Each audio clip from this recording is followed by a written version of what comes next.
This episode of the Downtown Rams podcast is brought to you by our proud sponsors, Thrive Fantasy, Built Bar, and ExpressVPN. Now, using promo code DTSN, our listeners can get $20 bonus cash on a deposit of at least $20 on Thrive Fantasy, 10% off their Built Bar protein bar order, and 35% off their ExpressVPN annual subscription. Once again, all you have to do is use the promo code DTSN and tell them the Downtown Rams podcast sent you. Now enjoy the show. Aaron Donald creates the fumble. Goff goes crashing into the end zone. It is intercepted by Jalen Ramsey. Robert Wood, touchdown. Picked off by John Johnson. Touchdown, Tyler Higbee. Cooper Kupp plucks it out of the air. Henderson with a good run and a first down. Still on his feet. Touchdown, Van Jefferson. Everett in stride. Wow!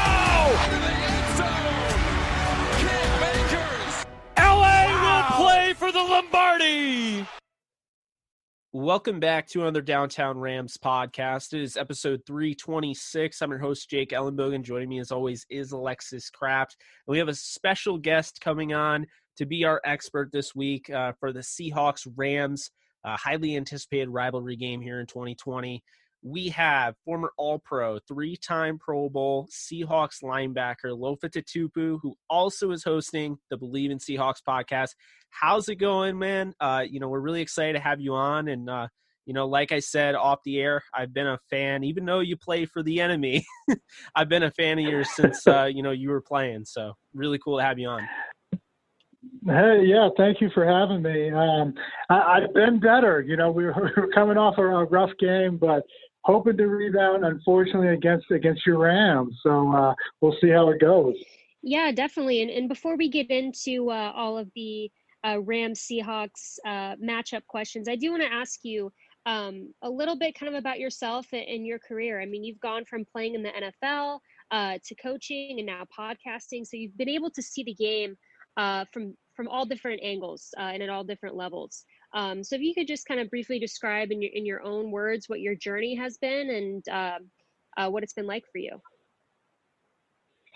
Yeah, my journey is continuing on, and it's been incredible every step of the process, from being young and dreaming of playing the NFL to going to college, winning a national championship, for the Trojans. So, all your listeners that are LA fans, don't hate me too much for being a Seahawk. And then transitioning from being a player into a coach, it's seeing every aspect of it, just like you said, and having the perspective from not just player, but coach. And now as, I get to go to be a fan and actually not have too much stress in terms of watching the game week in and week out. But I tell you what, after watching a game like last week, it brings back memories of stress. So it's been interesting to say the least. No, I can definitely imagine that. That was definitely a hellacious game and went down to kind of just a shootout type of style game. Obviously yourself being a defensive player, probably don't enjoy those as much, but going into this game, it's a big, recent rivalry between the Rams and Seahawks. I mean, it doesn't really matter who is on either team. I feel like recently, just from, what Jeff Fisher was able to do with his team, even though the Rams, didn't go to a playoff or anything like that, they were always giving Seattle issues. And now both these teams are playing for first place, in their respective division this Sunday.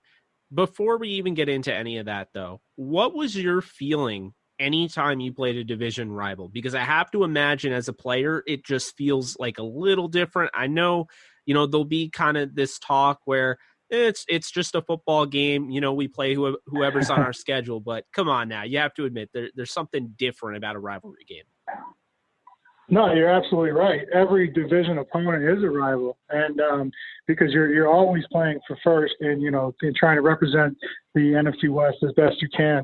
And so, it takes me back to I'm talking 15, 16 years ago when I first entered the league, and the Rams were at the top of the division, and they were winning it year in and year out. And they even, just prior to me being drafted, they had won 3. They won both road and home, and then they came up and won the road playoff game against, the Hawks. So there was a little extra added incentive in terms of being an important game because it's this divisional opponent. And so you always treat every opponent with respect, but there is added incentive when it comes to the rivals. Yeah, definitely. And I'm always curious to ask former players. I know that this might be kind of like a multi-answer question, but looking back over your playing career, is there any one moment or maybe two moments that you would say are your favorite memories from playing in the NFL? I think obviously the one that stands out probably for any kid that lived their dream of playing in the NFL that was lucky enough and blessed to get drafted, I got to believe that's got to be up there, around, the top three. And also getting voted captain was definitely one of mine. I was lucky to play 6 years, and I was voted captain all 6 years of my career. And then, so in no particular order, those, and then winning the first ever NFC championship for the Seattle Seahawks in 2005 and representing, even though we didn't win, but representing the NFC West and Seattle in the Super Bowl 40 was pretty special to me. Yeah, that definitely sounds like that would be a pretty incredible moment and something that you'll remember forever. And, now getting into kind of the matchup this week, the Rams are coming off of a bye week, going up against the Seahawks. And really quick, I just want to point out here, the Seahawks have not announced their injury report yet. So we aren't really sure what's going on injury-wise with Seattle. But as far as the Rams' injury report goes, we do have kind of a troublesome injury report somewhat. So one of our running backs, Jarrell Henderson, did not practice as of today with a thigh quad injury. We don't really know specifically the extent of that, but we know that he's dealing with a quad injury there. And then our offensive lineman, David Edwards, also did not practice. And then wide receiver Cooper Kupp was limited at practice with a wrist injury, but it sounds by all accounts that he's going to be ready to go against Seattle. So that was the injury report. Thankfully it's not as big for the Rams as it has been this season. And, like I mentioned, we aren't really sure what's going on with Seattle. But thoughts on both of the teams heading into this week. If you could just give us kind of a brief overview on what you think of Seattle so far and of the Rams so far going into this game, excuse me. Yeah, I haven't seen a whole lot of the Rams, but their record in the entire NFC West speaks for itself. All still winning, having winning records, and I don't think there's any other division with that. And so it's a battle week in and week out. Anybody that faces the entire NFC West, but we've leaned heavily, maybe too much so sometimes on Russell and, letting Russ cook. That's the hashtag that's trending everywhere, right? And he really has, even despite this past game, it's hard to fault a guy that just threw for, I think he threw for 390 or something this past week and another 2 touchdowns. And I understand the turnovers, but it's hard to fault a guy that does that and still puts up 34 points, I believe it was, this past weekend. And, say that, he's almost got to play perfect at this point. And it's tough because that pressure is put on his shoulders, but I know he can handle it. He's done it before. And, the resilience of that guy is really something special. We've got a lot of great leaders in that locker room with him and Bobby Wagner and KJ Wright on the other side of the ball. And we've added some great pieces to really, help with that pass rush, because as much of the focal point is all the yards that we're giving up in terms of passing yards, that goes hand in hand with the rush. And so acquiring a guy like Dunlap, I believe we might actually get, no pun intended, Bleav Network, shout out to Bleav Podcast. But I believe we're going to get Snacks Harrison back healthy this week, speaking of injury report, and up on the roster. So Jamal Adams came back. He had a big impact in terms of he had a sack and a half coming off that edge. And it gets lost in the shuffle, but we did get some great pass rush to provide that comeback when we closed the gap to a 1-score game, early in the fourth quarter. Yeah, and you did mention that Snacks Harrison could be back. We saw, Dunlap got his opportunity to play, last week, as well as Jamal Adams is back. But really, I think the thing that's really interesting is, obviously this defense has really struggled, and I'm sure you can't enjoy seeing that. But I feel like last week was a matter of really not having much of a running game. And it was kind of surprising because DJ Dallas, a 4th-round pick that, I'm really high on. He's already showed out in his, young career this year, in his rookie year. But last week was not the case against a favorable matchup against Buffalo. They didn't really run the ball much. And so, you had these injuries to Carlos Hyde, who I think is extremely underrated, and Chris Carson, who I absolutely love as a talent.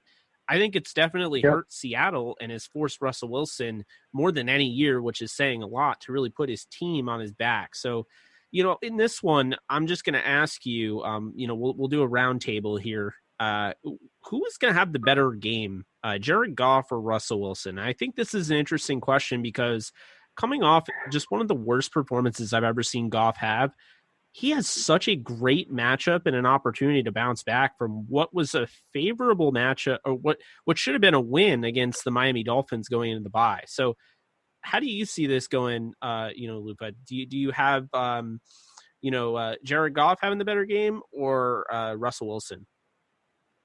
I got to go with my guy, WrestleMania 3. And it's just especially rebounding off a loss, just as you said.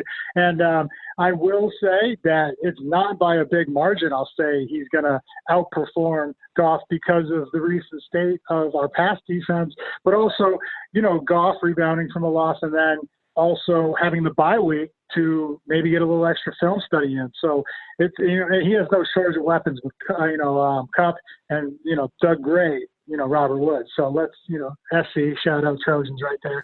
But, so it's going to be interesting to watch, and, we'll see what happens. Yeah, and then Jake kind of touched a little bit on my next question here, because I was going to bring up the running game, both for the Rams and for the Seahawks.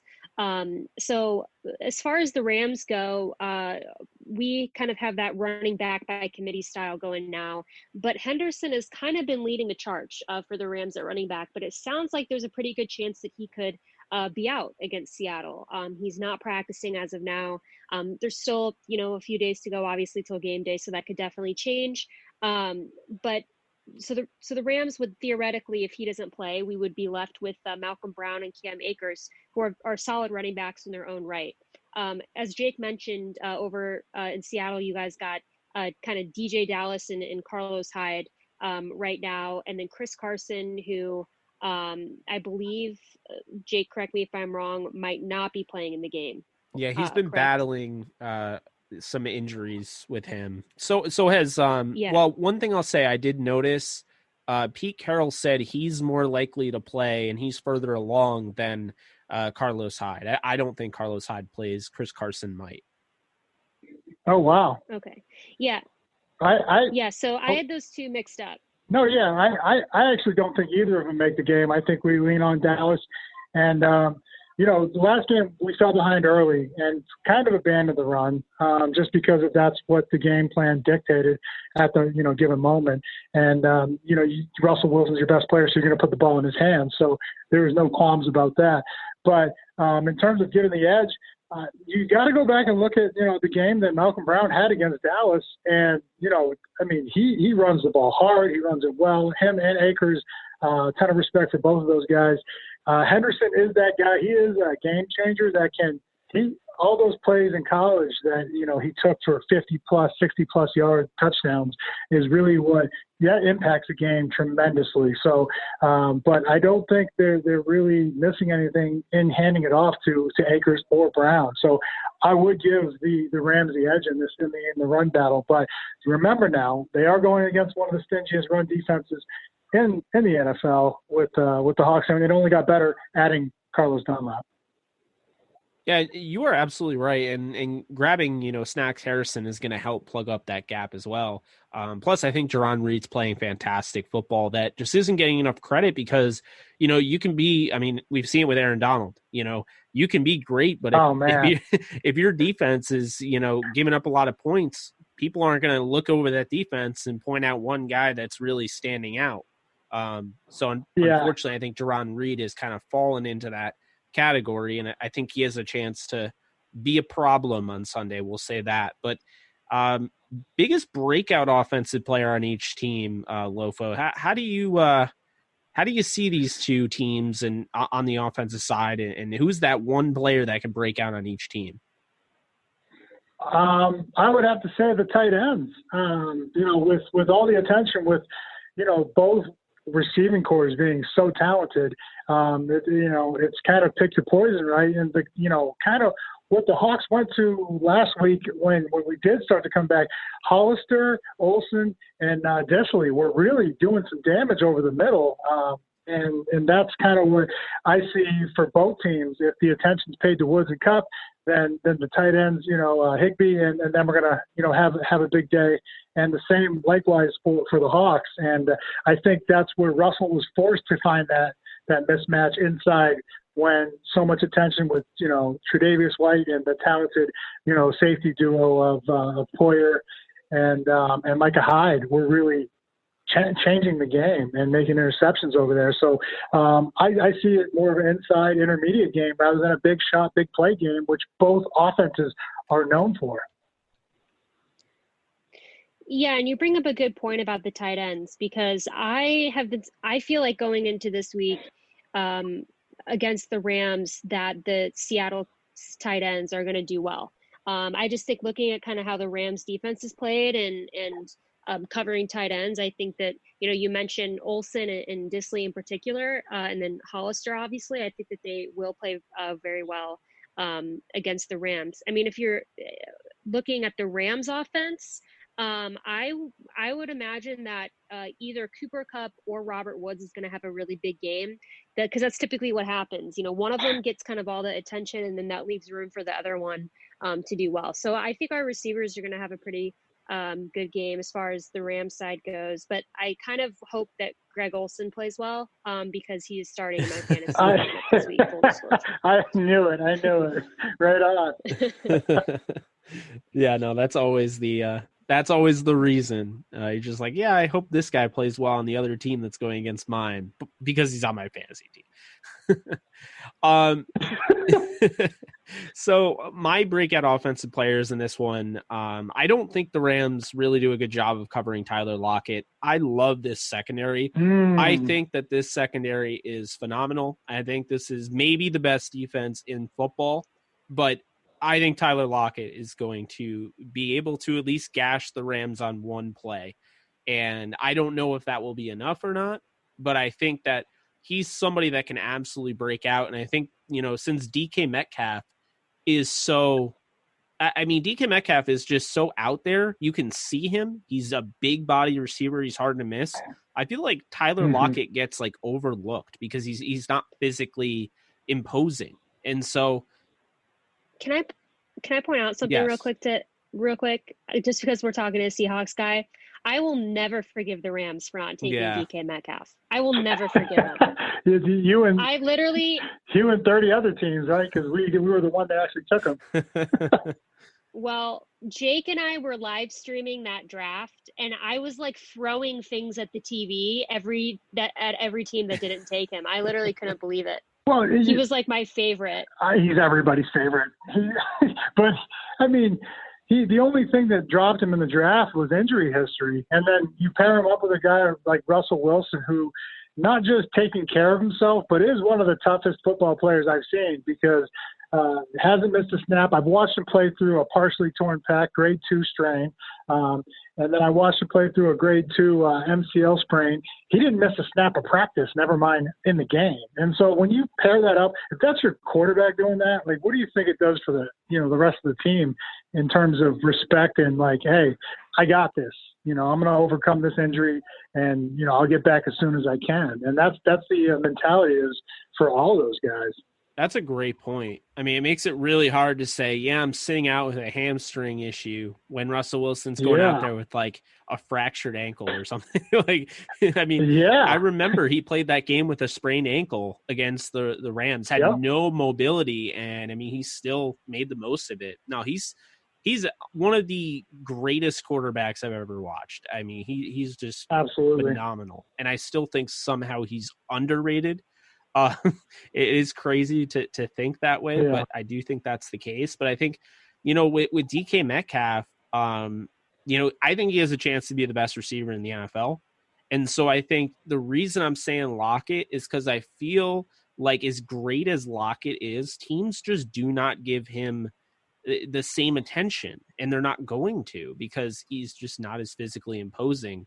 And so I think that'll be an opportunity for Lockett to break out. Now, normally, Lofa, since you are new here, I was a big George Kittle fan. I was a huge DK Metcalf fan. So normally the way this goes is if the Rams pass on a guy I want them to take, they blow up the Rams and they're like the Rams killer. So this could probably blow up in my face and DK Metcalf goes off for 200 yards. But I'm going to say Lockett. And then on the Rams side, it's a matter if he plays or not, but I just really think Darrell Henderson, to me, is the best player on the Rams offense. I know it sounds weird to say, has never had 1,000-yard season. You have two receivers that continuously go over or can go over 1,000 yards. But I stick by it. I think Darrell Henderson is turning into one of the more reliable backs in the league when given the opportunity. And I'll say this over and over again. The only one that has stopped Darrell Henderson this year, it's not one team, it's Sean McVay. So, as long as he is in, as long as he's ready to go, I think he'll break out against Seattle, even though the matchup isn't as great as some of the other matchups he's had. Right on. I respect that. Yeah, because he could do it all. I do. I respect that opinion. Yeah, and then the last position to cover on the offensive side of the ball would be the offensive line. So the Rams' offensive line, I think, is honestly one of the most underrated offensive lines in the NFL. I mean, last season they were terrible. I'll admit that. A lot of the reason that Goff struggled last season, was on him, but it was also our offensive line just couldn't get it together, honestly, until the last few games of the season, when they made some changes, put some rookies in, and then we kind of seemed to have figured out a good flow there. So the Rams offensive line is pretty solid, although they do have their moments where for whatever reason they just seem to absolutely collapse and things go wrong. But looking at Seattle's offensive line, what are your thoughts on Seattle's offensive line? And going into the game against the Rams, do you think that they'll be able to hold off guys like Aaron Donald? Yeah, no, I agree. And equally, I think that the Hawks offensive line has largely been underrated. The times that we have gotten in trouble or gave sacks, it's been more because we've shuffled guys in and out of the lineup. Iapati's been down. Other guys have been hurt. Shout out to Damian Lewis, the rookie from LSU, that's doing a phenomenal job. Ethan Pochek came out of nowhere, switched from guard to center, did a phenomenal job in transferring positions. And it's been a little bit of patchwork, but they've done a great job of protection. And some of the, I would say, sacks are due to Russell maybe holding the ball a little too long, because we know what Russell can do with his legs and how confident he is. But there's times where he might need to just get rid of the ball, and he's forcing holding on to it because he's that good of a playmaker. But my only solution for Aaron Donald is let's go ahead and triple team him, slide the line, throw it back in the middle. Usually you don't chip a D tackle, but if you could send the running back up through the middle to hit him, just annoy him, do anything, tell him a story, anything to slow him down. Like, please.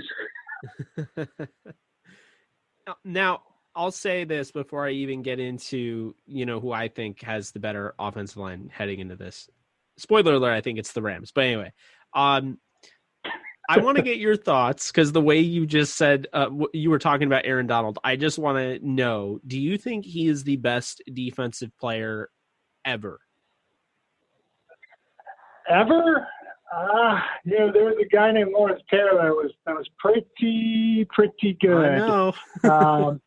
But in terms of just wreaking havoc, I don't know. We've never seen a guy like this from the inside. usually it's outside, creating it, but this guy pushing the pocket, consistently getting double teams, consistently beating double teams. There's a lot of guys that they were so good that they demand double teams, but that double team was just too much. Understandably, you're going against two pro football players, but he makes it look pretty easy, and in terms of defeating a double team, and that is rare. So, yeah, God willing, he stays healthy. Yeah, we are looking at the greatest talent we've ever seen on defense. Yeah, it's just incredible. Yeah, and I would agree with you. Yeah, and everyone who listens to our podcast knows how I feel about Aaron Donald. I'm like the number one Aaron Donald fangirl in the entire universe. Really, it's not even a contest, honestly. It's kind of embarrassing at this point, but I totally agree with what you said. I mean, he's nowhere close to being, God willing, finished with his career, and it's scary everything that he's done so far. Yeah. But and Lawrence Taylor, although he's a little bit before my time, I would agree would be no question the second. Okay, I'm gonna have to send you some links of Lawrence Taylor because guy was pretty special. But again, Lawrence he had a lot of great players around him too. Carl Banks. Okay, a lot of guys that you guys won't remember, so I'm not gonna. I know them. I'm not gonna go there, but I've watched it. Oh, okay. Yeah.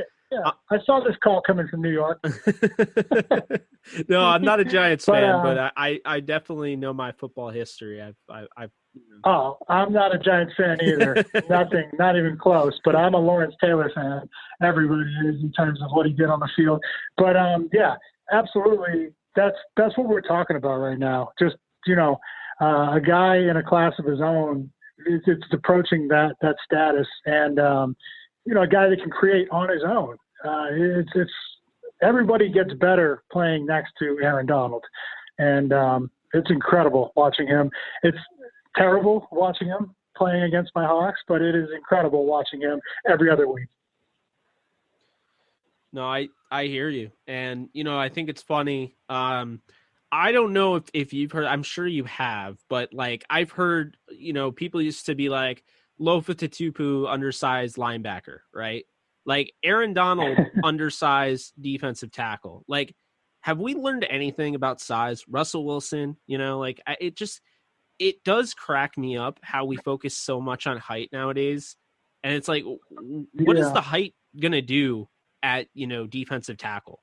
I mean, realistically, why, how do you let somebody like that fall? It blows my mind. No, you're absolutely right. Well, the name of the game is bigger, faster, stronger. It always has been and always will be. And, with scouts and GMs always erring on the side of caution, saying, as long as I get a bigger, faster, stronger guy, you can deal with if you miss every now and then. But there are some gems out there. I'm not going to call myself a gem, but I'll call Russell Wilson going in the third round an absolute steal. Even Aaron Donald following however many spots he did to the Rams. Absurd. And so, those are two Hall of Fame players we're talking about. But, yeah, that's where you get Hall of Fame is a special athlete like Aaron and Russell also gets combined with football IQ and a football player and just a mentally, physically, emotionally tough person that continues to defy odds. That's what you got with those two guys. Yeah, it's very well put. And, this offensive line segment, I pretty much killed it because I just was so enthused with the idea of how you looked at Aaron Donald. I mean, you've seen so many, you've seen up close and personal. You've seen so many different defensive players. You played the defense, so I trust your opinion there. But definitely, happy to throw that out there. I do think the Rams offensive line is better. I'm a huge fan of Damian Lewis. I interviewed him at the Senior Bowl. I think he's a very nice guy, but I also think, he's a total brute on the football field. Him and Lloyd Cushenberry III were monstrous for LSU. And it's not to take anything away from Clyde Edwards-Helaire. It's not to take anything away from, Joe Burrow. But I do think you don't have the success they had without an offensive line with those guys, with Charles at left tackle. I do think that Damian Lewis, there's a reason why he's had a good year for the Seahawks. And there's a reason why he was taken in the third round. He's a good football player. This isn't a bad, by any means, this isn't a bad offensive line compared to what Russell has had in the past. And I think that they can get better, but I do think the Rams have, pretty much added on to, what I was saying last year with this offensive line. When you saw the last quarter of the season with the Rams, their offensive line was building continuity and gelling. And I think it's very important, and people kind of they misunderstand how important it is to have 5 players on the offensive line all play next to each other. Because as soon as you take one component out, yeah, you could be a well-oiled machine like, the Cowboys were, but how long did that last? And now all of a sudden the Cowboys don't have the greatest offensive line. So, I think it's very important to have, those 5 guys in place. And I know winning the Super Bowl isn't necessarily, being the best team. It's kind of, survival of the fittest. How far can you go with said injuries and anything that goes in your way? But I think that's the thing, is the Rams offensive line, they have that continuity. When you have Whitworth and you have Corbett and you have, Edwards and, obviously the way Bleav has played at center, I think has been just a huge pick-me-up for the Rams. Just being able to get a guy like that. And Rob Havenstein at right tackle. Plus they have depth. So I'll go the Rams offensive line. I do think Jared Goff has a lot, to be desired as far as a, pocket presence compared to Russell Wilson. So his offensive line may not look as good, but I do think his offensive line would be better. Now, moving into the defense, though, who would you say is the better game in this one? Because I know, the Seahawks, you would think, they're struggling, but they are going up against the offense of the Rams, who are struggling. Yes, we're coming off a bye, but you mentioned it. They have Carlos Dunlap. They're getting him. They got him back. They got him last week, and now he's in his second game. A little bit more, in the flow of things. You mentioned it was, Snacks Harrison, and Jamal Adams is his second game back. So I think, when you're in your first game, it can be a little rusty and stuff. I expect Jamal Adams to play a lot better in this one, as well as Carlos Dunlap. But what are your thoughts on that? I'm going to go ahead and call this matchup a draw, because the whole, just for the matter of every time I said, we have a favorable matchup, just like I did last week, it didn't work out that way. So just for, good karma and, putting out good energy, I'm going to say it's a draw. And they both have their work cut out for them. Look at where we're ranked, defensively, in terms of yardage given up, and Sean McVay, I'm afraid of him, not just Goff. The way he able to devise schemes and everything, and their receiving core. But then also on the other side, you have to deal with Russell Wilson in this receiving core and this offensive line, and they're averaging, well over 30 points a game. So, we could be in for another shootout. Yeah, I agree with that. And, looking at both of these defenses going into this game, I really think it could go either way. I don't know if I can necessarily say who has the better game defensively. I do like the Rams defense going into this game, but there's, for some reason, our defense, they've been playing so well, but there are times where they break down, and I could just see Russell Wilson, in all honesty, taking advantage of our secondary, because he's Russell Wilson. So there's always a chance that he could do that. But I am curious to ask you, as far as key matchups go, is there any one matchup this game, whether it be a receiver and a corner or a lineman versus a defensive lineman, that you're most looking forward to and think could be a good matchup? I don't have one in particular. Both of those receivers scare me, especially after last week. I didn't think Buffalo had enough with Diggs, Beasley, McKenzie, and I can't, it's Davis, I believe is the other gentleman's name that caught the touchdown. I'd never even heard of Davis before. No disrespect. The PI call, that's all I'll say. Yeah, okay, yeah. But so what I'm saying is, their strength was run, and I was banking on them, much like when Pete came out with the press conference after, he said, well, I didn't expect them to completely abandon the run, and they didn't. And so, long story short, I don't have a key matchup. I have the Rams passing offense versus our pass defense, because that's been the story so far. And the Hawks of 2020. And that's what I'll be watching. And hopefully we tighten up coverage a little bit and challenge guys. But because we are getting a little healthier, I'd like to see Demarius Randall get an opportunity out there. There's a guy that was a first-round pick, I Bleav, for the Packers. He played for the Browns too. Averaged 3 or 4 interceptions every year. And so I don't know why he wasn't on a team to start the year, but we did add him a couple weeks ago. They elevated him from practice squad to the 53 roster. So if some of our guys aren't healthy, with Shaq, Griffin still suffering the concussion, and then Dunbar had a tough game with his knee, whatever the issue with his knee. Let's put Demarius out there, who's big, strong, fast, and he can play both corner and safety. So I'm hoping to see some of Demarius Randall this week versus any receiver, but passing offense of the Rams versus passing defense of the Seahawks will be the matchup I'm zoning in on. Yeah, and you mentioned Demarius Randall. It's so weird, this league it can be. I mean, Demarius Randall, like you said, first-round pick, and he's been on 4 teams. And, I mean, when was he drafted? 2017, 26? I mean, he shouldn't be already on 4 teams.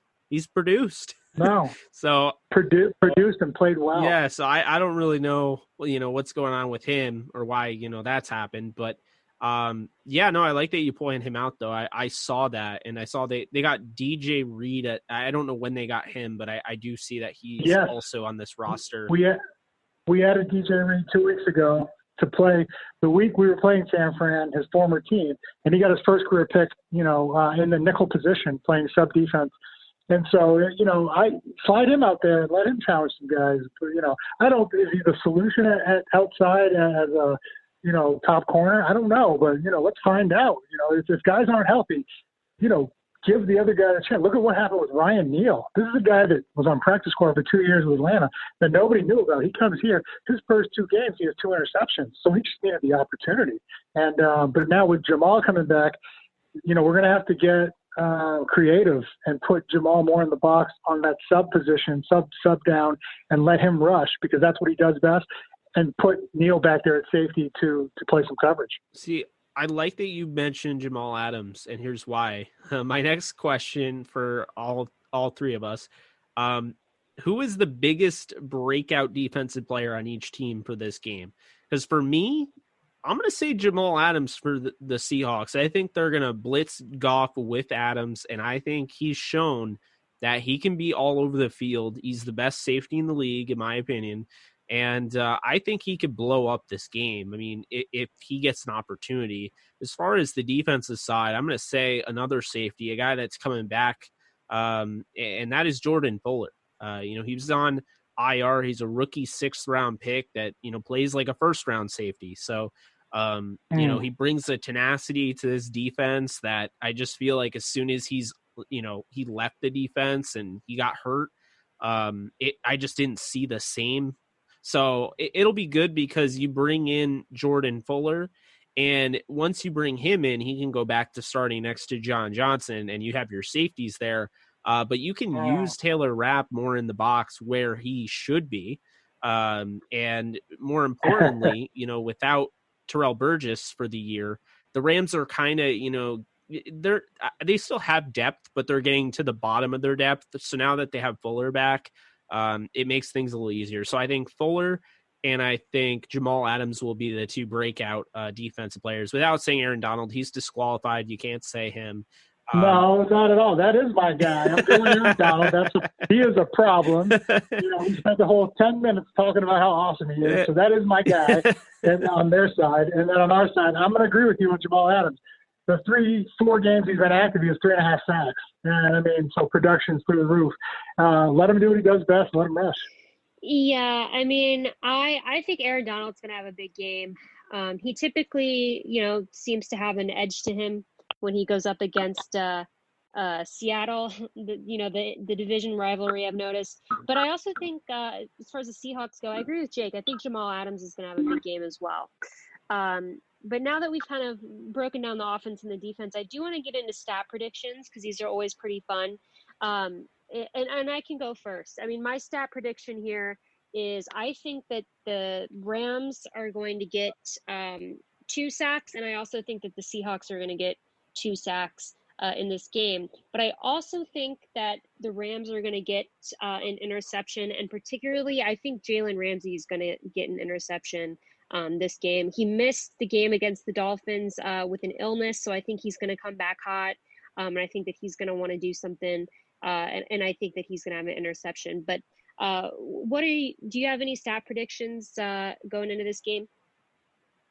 If we're going turnovers, which are key to every game, especially for the Seahawks, I'm going to say we win the turnover battle this week. I go to Russell extra cautious, even though he's going to still cook. I Bleav he's going to cook. I got him for over 300 yards passing, 4 touchdowns, and let's go sacks. So I'll say you guys get to him twice. I'll agree with you there, and I think they're both Aaron Donald, of course. And I think we sack Goff 4 times. Huh. So I actually, okay, so this is very interesting. I'm going to say for the Seahawks, I really think Jamal Adams can break out in this game. I don't think it's going to be detrimental to the Rams as far as losing this game. I think it's going to be close. I don't think they're going to blow out the Rams or anything. I have to give this disclaimer before every Rams fan tweets at me before hearing the next part of this. But Jamal Adams will have a interception, a forced fumble, and a fumble recovery. Oh, yes.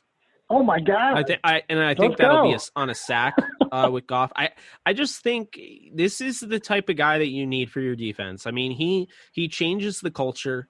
He was changing the culture with the Jets until he realized that, well, there's not really much here that he can really do as a safety. I don't know how. Yeah. What's his face is we don't say his name, but you know, eyeballs over there destroying the Jets. But anyway, Jamal Adams got out of a bad situation, and he got into a pretty good situation with the Seahawks. I know they're struggling, as a pass defense, and they'll probably struggle in this game. I'm not going to lie, but Jamal Adams is going to be used in ways that, they can fight back with creating turnovers. And I think Jamal Adams with a sack, forced fumble, and an interception on Jared Goff seems very likely, because I feel like that's how they'll use him. They will blitz him, and he will, creep into coverage. Goff has thrown a lot of passes that could have been, I'm not going to say should have, because I'm not going to get the hate, but could have been picked off that had been dropped this year. Jamal Adams has great hands, so if you throw anywhere near him, he's going to catch it. On the Rams side of things, I think Jared Goff is still going to have a really good game. I'm going to say he throws for 3 touchdowns. I'm going to say he goes over.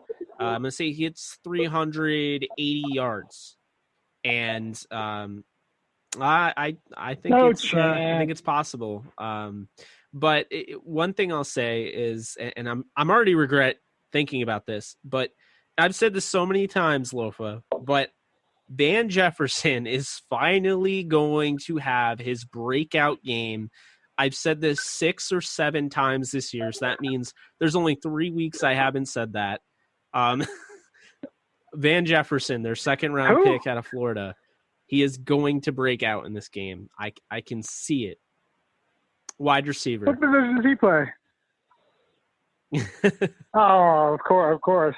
That's a bold prediction, right, my man? Bold prediction. I don't believe it. 100 yards and 2 touchdowns. Boom. If there is a blowout by either team, I will be really shocked. And so one of us is going to have some major bragging rights if that happens. I just want to throw that out there. But I don't think that either one of us are going to get that opportunity, because I do think it's going to be a close game. When we get into game predictions and stuff, which I have pretty, Jake can attest to this. I've been pretty spot on this year when it comes to predicting scores. She has. And so the Oracle. I think set it off then. What you got? 31-28 Rams. Okay. Now, and again, I'm not going to be surprised if it's like 31-28 Seahawks. I do think it's going to be 31-28 Rams, but I think it's going to be a close game. I really do. I think it's going to be fun to watch. And my definition of fun to watch is like me almost going into cardiac arrest at every moment of the game. So, I enjoy games where I'm freaking out the entire time in a good way. I think it's going to be a close game. But what do you guys think? Do you guys think I'm right, or what are you guys thinking? I got the Hawks going 35-27. If you guys are going to win, you're going to have to put up 40 or more. That's what it's been. I mean, look at the Cardinals, look at the Buffalo Bills. If you can score over 40, I'll say you got a chance. And I'm going to say this is the best defense the Seattle Seahawks have played and will play all year until they play the Rams next time. So I'm going to say 34-24. I think the Rams get a cheap touchdown at the end. But, here's the way I see it. I think that, this game can really go anyway because it's a rivalry game. And I forget who told me, but I had a guest on here years ago. And, he basically said, it doesn't matter if a team has, 8 losses and 0 wins. When a rivalry team faces another rivalry team, anything can happen. I remember there was a game with the Bengals and Browns years ago when they were terrible. And that game went over close to 100 combined points. So you just never know. But I think the Rams coming off a bye, I know they didn't, they weren't great coming off the bye last year against Pittsburgh, but they're back at home. They're coming off a really bad loss. I'm sure they have a bad taste in their mouth. The defense played lights out, so they have no reason to, have any issue with that. Plus, they're playing Seattle. I feel like, Aaron Donald turns it on. Coming off the bye, I'm sure Sean McVay's looking, how can I manage this game better? Plus, the rookies. I think they get Cam Akers more involved, and I think, as I said, they get Van Jefferson more involved. So, I think the 34-24 prediction is right around, where I see it. But it could be different. And, I think it's going to be one of the more exciting games, this week. Might even be the game of the week, if you want my honest opinion. Yeah, let's hope it gets flexed to Sunday night. Yeah, I'm hoping. We'll see. When will we know that? Would they have already done that by now? I think they usually do it like Friday or the Thursday or Friday. They really should. What day is it there? On Wednesday? Yeah, I mean, they really should because, the Ravens, it's no disrespect, but they haven't been as lights out, high octane offense, fun to watch. And, the New England Patriots almost lost to the Jets. So, I mean, I know I was just saying the rivalry thing, but, the Jets they're not part of that exception. Yeah, right on. It is. But that's going to do it for Jake Ellenbogen. She's Alexis Kraft, and he is Lofa Tatupu. Lofa, we appreciate you coming on. This has been a blast, and maybe we can get you back on the next time the Rams play Seahawks, and the Rams go for the sweep. Oh my God! Yeah, let's do this. You had me before you said that, but yeah, Alexis, is a pleasure. Jay, whatever, bro. Thank you very much for having me. Absolutely. Yeah, thank you so much.